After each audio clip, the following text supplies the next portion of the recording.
दोस्तों नमस्कार।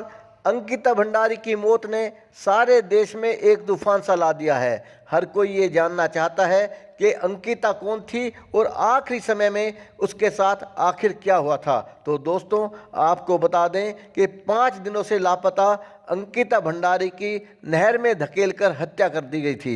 ये खुलासा करते हुए पुलिस ने हत्या का मुकदमा दर्ज कर रिजॉर्ट के मालिक, पूर्व राज्य मंत्री के बेटे, रिजॉर्ट संचालक पुलकित आर्य और उसके 2 मैनेजर को गिरफ्तार कर लिया है।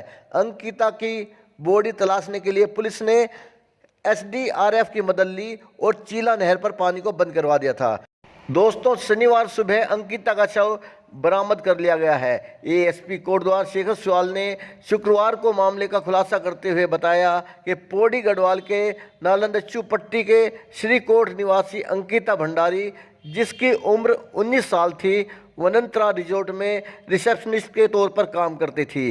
वो गत 18 सितंबर को रहस्यमय तरीके से लापता हो गई थी। दोस्तों इसके बाद जब पुलिस ने जांच की तो ये रिजॉर्ट के संचालक और उसके मैनेजर की भूमिका सामने आई है। रिजॉर्ट के कर्मचारियों से पूछताछ में पता चला है कि 18 सितंबर को शाम करीब 8 बजे अंकिता रिजॉर्ट के मालिक पुलकित आर्य, मैनेजर अंकित और भास्कर के साथ रिजॉर्ट से गई थी। इसके बाद करीब 10:30 बजे ये तीनों ही रिजॉर्ट में वापस लौट आए। जब तीनों वापस लौटे तो उनके साथ अंकिता नहीं थी। बस यही पॉइंट उनकी गिरफ्तारी का कारण बना। इस आधार पर पुलिस ने तीनों को हिरासत में लेकर जब पूछताछ की तो दोस्तों चौंकाने वाली बातें सामने आई हैं। उन्होंने पुलिस को बताया कि अंकिता के ऊपर पुलकित के रिजॉर्ट्स में आने वाले कस्टमर से संबंध बनाने को कहते थे।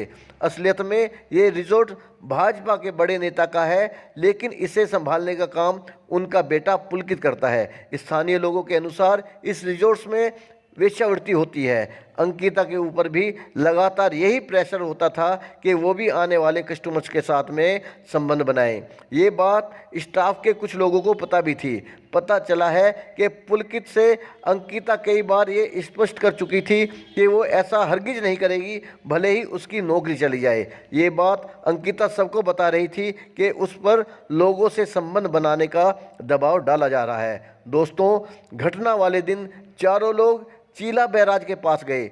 वहाँ पर उन्होंने फास्ट फूड के साथ शराब पी। इसके बाद आगे चले गए और नहर के किनारे पर जाकर बातें करने लगे। वहाँ पर चारों की बातें शुरू हुई। पुलकित और अंकिता का एक बार फिर से वहाँ पर झगड़ा होने लगा। इस बीच अंकिता ने पुलकित का मोबाइल छीनकर नहर में फेंक दिया। इस बात से पुलकित को गुस्सा आ गया और उसने अंकिता को नहर में धक्का दे दिया। अंकिता ने 2 बार पानी से ऊपर आकर बचाने की आवाज़ लगाई। अंकिता आखिरी सांस तक चीखती रही, चिल्लाती रही, अपनी जान बचाने की गुहार लगाती रही, लेकिन तीनों जालिमों का दिल नहीं पसीजा। अंकिता को बचाने की कोई कोशिश नहीं की और देखते ही देखते अंकिता भंडारी पानी की लहरों में ओझल हो गई। उसकी मौत हो गई। दोस्तों इसके बाद तीनों हत्यारे डर गए और वहाँ से भागकर रिजॉर्ट्स में आ गए। यहाँ पर उन्होंने बताया कि अंकिता अपने कमरे में ही है। कुछ देर बाद तीनों ही पुलिस स्टेशन गए और उसकी गुमशुदगी की रिपोर्ट भी खुद ही करवाई। एएसपी ने बताया कि लंबी पूछताछ के बाद पुलकित आर्य, उसके मैनेजर अंकित और सौरभ को हत्या और साक्ष्य छुपाने के आरोप में गिरफ्तार कर लिया गया। अभी तक ताज़ा जानकारी मिलने तक जांच चल रही है और पुलिस सभी एंगल से जांच कर रही है।